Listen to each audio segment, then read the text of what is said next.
People's party of India यांची डिसेंबर 2017 रोजी निवडणूक आयोगाकडे नोंदणीकृत आहे. 2019च्या निवडणुकीत भाग देखील घेतला होता. 2019 मध्ये मध्य प्रदेश, राजस्थान, हिमाचल प्रदेश आणि झारखंड विधायक MLA निवडणुकीत निवडणूक लढवली. सटाणा मध्य प्रदेश महामंडळासाठी 4 पार्षद निवडून देखील आले. आता संपूर्ण भारतातून एकूण 133 उमेदवार निवडणूक लढवत होते. भारतामध्ये 22 राज्यांमध्ये निवडणूक people party of India democratic हा आता भारतातील काँग्रेस नंतर सर्वाधिक उमेदवार देणारा तिसरा सर्वात मोठा पक्ष आहे. People's party of India Democratic Lok Sabha सार्वत्रिक निवडणूक 2024च्या 25 ठाणे लोकसभा मतदारसंघाचे अधिकृत उमेदवार छत्रपती शिवाजी शाहू फुले आंबेडकर चळवळीतील अभ्यासू, सक्रिय व समर्पित पीपल्स पार्टी ऑफ इंडिया डेमोक्रेटिकचे कार्यकर्ते उत्तम किसनराव तिरपुडे हे आहेत. त्यांचे शिक्षण MSc LLB असून त्यांचं निवडणूक चिन्ह फळांची टोपली ही आहे. राजनीती नाही मिशन आहे, व्यवस्था परिवर्तनाची लढाई आहे. उत्तम किसनराव तिरपुडे यांचे हे मिशन आहे.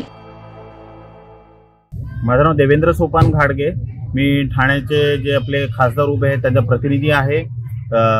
उत्तम किसनराव तिरपुडे हे ठाण्यामध्ये 25 लोकसभा ठाणे या मतदारसंघात पीपल्स पार्टी ऑफ इंडिया डेमोक्रेटचे उमेदवार म्हणून उभे आहेत. आणि आज आपल्या समोर BD बोरकर साहेब जे आपले पक्षाचे संस्थापक आहेत आणि त्यांच्याशी आपण 2 शब्द बोलू. पीपल्स पार्टी ऑफ इंडिया 2018ला याचं रजिस्ट्रेशन करण्यात आलं आहे. ही पार्टी मुख्यत्वे करून याच्यासाठी बनवलेली आहे की ह्या देशामध्ये जवळजवळ 73 पॉलिटिकल पार्टीज आहेत आणि प्रामुख्यानं 2 नॅशनल पार्टीज आहेत, अजूनही आहेत, आणि जवळजवळ 5 ते 6 स्टेट लेवलच्या रजिस्टर्ड रिकॉग्नाइज पार्ट्या आहेत. पण ह्या पार्ट्यांनी आजपर्यंत ह्या देशातील जो मूळ निवासी बहुजन समाज आहे, जो 90% आहे, त्यांचे जे मूलभूत अधिकार भारताच्या संविधानामध्ये दिलेले आहेत त्यांना ते अजूनही मिळालेले नाहीत आणि म्हणून ही पार्टी बनवण्यात आली. ह्या पार्टीतर्फे आमचा जर तुम्ही मॅनिफेस्टो जर बघितला तर त्यांचे जे मूलभूत अधिकार आहेत ते त्यांना देण्याच्यासाठी ही पार्टी कार्यरत राहील पार्लमेंटमध्ये. आणि विशेष म्हणजे ह्या देशामध्ये स्पेशली महाराष्ट्राच्या संबंधानं जर बोलायचं झालं तर जवळजवळ 63,000 शाळा ज्या सरकारी शाळा आहेत त्या बंद करण्यात आलेल्या आहेत. त्याच्यामुळं होणार हे आहे की प्रत्येक वर्षी जवळजवळ 17 ते 18 लाख मुलांना शाळेपासून वंचित केल्या जाईल. मनुस्मृतीमध्ये जे आम्हाला एज्युकेशनची बंदी होती ती नव्या पद्धतीनं आम्हाला एज्युकेशन पासून वंचित करण्यात येत आहे. आणि एकदा जर एज्युकेशन पासून आम्ही जर वंचित झालो तर मग सरकारी नोकऱ्यांमध्ये येण्याचा प्रश्न उद्भवत नाही. अशा पद्धतीनं पुन्हा ह्या देशामध्ये मनुस्मृती आणण्याचा प्रकार सुरू आहे. त्याच्यासाठी आम्ही पूर्णपणे विरोध करणार आहोत. मी संदेश जाधव, पीपल्स पार्टी ऑफ इंडियाचा एक कार्यकर्ता आहे. तर आता ज्या लोकसभेच्या इलेक्शन होणार आहे त्या इलेक्शनमध्ये ठाणे लोकसभा मतदारसंघातनं आपल्या स्थानिक उमेदवार उत्तम किसनराव तिरपुडे हे आपल्याला मार्गदर्शन करतील.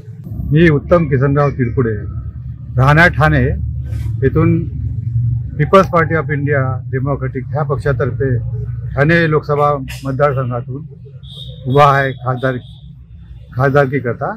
आणि माझा उद्देश आहे की आपल्या बहुजन लोकांना जे अधिकार अजूनपर्यंत संविधानाप्रमाणे हवे आहेत ते अजूनपर्यंत मागच्या सरकारांनी यांना दिलेले नाही. त्याकरता मी पुढे झटणार आहे असं मी माझ्यातर्फे जाहीर करतो. म्हणून मी निवडणुकीमध्ये उभा आहे. संविधानाला वाचवण्याकरता संविधानामध्ये अधिकार दिलेले आहेत ते लोकांपर्यंत पोहोचवणे हेच माझं कर्तव्य आहे. आणि आमच्या पक्षाच्या जाहीरनाम्यात बऱ्याच काही बाबी लिहिलेल्या आहेत. त्यामध्ये प्रत्येक बेसहारा लोकांना 3,000 रुपये प्रति महिना आम्ही पक्षातर्फे देण्याचा प्रयत्न करू जर आमची सरकार ह्या लोकसभेत निवडून आली, हा आम्हाला चान्स मिळाला तर. तसेच महिलांना सुद्धा 50% प्रतिनिधित्व देण्यात येईल. लोकप्रतिनिधींना एकच पेन्शन दिली जाईल असं आम्ही पक्षातर्फे जाहीर करतो. तसेच सरकारी कर्मचाऱ्यांना एक जुनी पेन्शन लागू करण्यात येईल आणि जातीनिहाय जनगणना करण्यात येईल. आणि बहुजन समाजाला फुकट खाऊ प्रवृत्तीपासून निवृत्त म्हणजे दूर करण्याचा प्रयत्न आम्ही करू. त्यांना चांगलं जगण्याकरता ज्या बाबी आवश्यक आहे त्या बाबी पुरवण्याकरता आम्ही प्रयत्न करतो. नाही तरी मतदार बंधू भगिनींना मी आवाहन करतो की मला आणि आमच्या पक्षाच्या उमेदवारांना जास्तीत जास्त संख्येने निवडून द्यावं आणि लोकसभेत पाठवावे असे मी सर्व मतदार बंधू भगिनींना आवाहन करतो। मैं वाईबी तायडे, मैं पीपीआईडी के उत्तर महाराष्ट्र राज्य का प्रभारी हूँ और बामसेप का पुराना कार्यकर्ता हूँ 25 साल से, और पीपीआईडी से पिछले 5 साल से जुड़ा हुआ हूँ। आज हमारे साथ हमारे साथी 23 भिवंडी लोकसभा मतदार संघ से खड़े हैं कलीम अंसारी साहब। ये हमारी जो राष्ट्रीय पार्टी है पीपीआईडी, उसके राष्ट्रीय उपाध्यक्ष है, और ये आज आपके सामने भिवंडी पार्लियामेंट्री कॉन्स्टिट्यूंसी के तरफ से इस इलेक्शन में आपसे मुखातिब हो रहे हैं। मेरा नाम मोहम्मद कलीम अंसारी, मैं People's Party of India Democratic का वर्तमान में राष्ट्रीय उपाध्यक्ष हूँ, और इस इलेक्शन में मैं 23 भिवंडी लोकसभा निर्वाचन क्षेत्र से उम्मीदवार हूँ।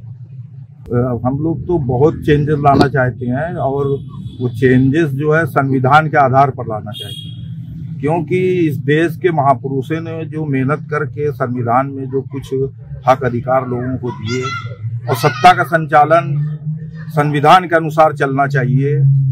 जो नीति निर्देशक तत्व उन्होंने बनाए, कल्याणकारी राज्य की जो है योजना बनाई, वो सारी की सारी जो है जो सरकारें आई हैं वो संविधान के विपरीत जो है जाके कार्य करती हैं, जिसकी वजह से इस भारत को आजाद हुए लगभग 70-75 साल हो गए, लेकिन यहाँ के जो मूल निवासी हैं, यहाँ के जो 90% आबादी है, उनका जो उत्थान नहीं हो पाया, क्योंकि सरकारें हमेशा संविधान के अनुरूप जो है कार्य नहीं करें।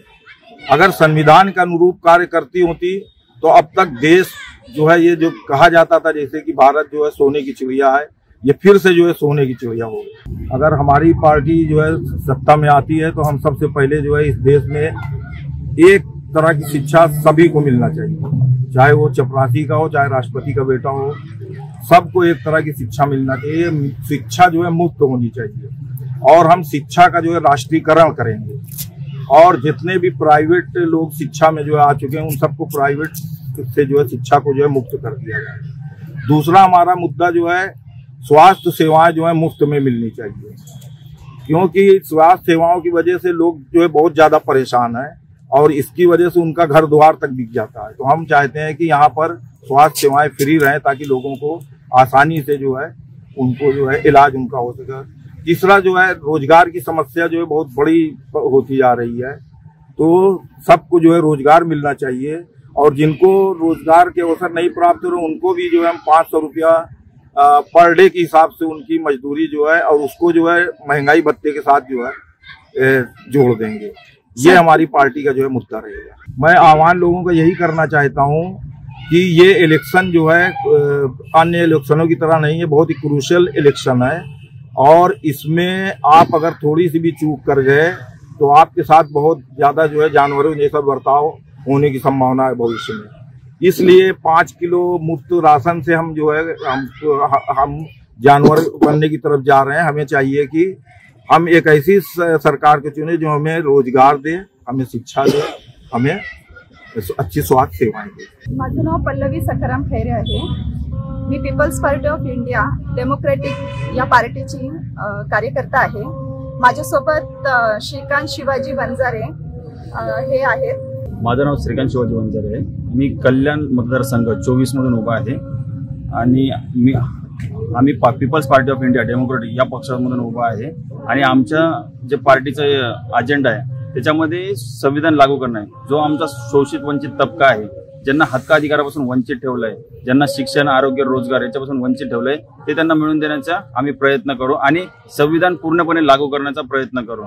जसं आपण आज बघतोय की आपल्या देशामध्ये आहे ना, चांगल्या प्रकारचं शिक्षण दिलं जात नाहीये, चांगल्या प्रकारचं आरोग्य दिलं जात नाही। जर एखाद्या हॉस्पिटलमध्ये जर आपण जातोय तर तिथे आहे ना भरमसाठ पैसा घेतला जातो, आणि ज्याच्यामधून आहे ना आपल्याला आरोग्याची सेवा मिळत नाही। तर आम्ही जर सत्तेत आलो तर आम्ही सर्वात अगोदर चांगल्या प्रकारचं शिक्षण देऊ, सर्वात अगोदर चांगल्या प्रकारचं आरोग्य देऊ। जिथे आहे ना एखाद्या हॉस्पिटलमध्ये गेलात तर पूर्ण ट्रीटमेंट ही फ्री केली जाईल आणि त्याचबरोबर आमच्या देशामध्ये आम्ही जास्तीत जास्त रोजगार निर्माण करू. ज्या देशामध्ये लोकसंख्या एवढी जास्त आहे, जिथे एवढा जास्त रोजगार निर्माण होऊ शकतो, तिथे ते रोजगार निर्माण करत नाहीयेत.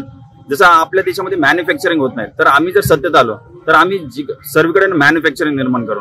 आम्ही सर्वात जास्त रोजगार निर्माण करण्याचा प्रयत्न करू, ज्याच्यामधून लोकांना रोजगार मिळेल आणि ज्याच्यामधून लोकांना मान सन्मान मिळेल. कारण सर्वात महत्वाची गोष्ट काय आहे की ज्यांना रोजगार नसतो, ज्यांना मान सन्मान नसतो, ते लोक आहेत ना, त्यांचं मानसिक खच्चीकरण होतं.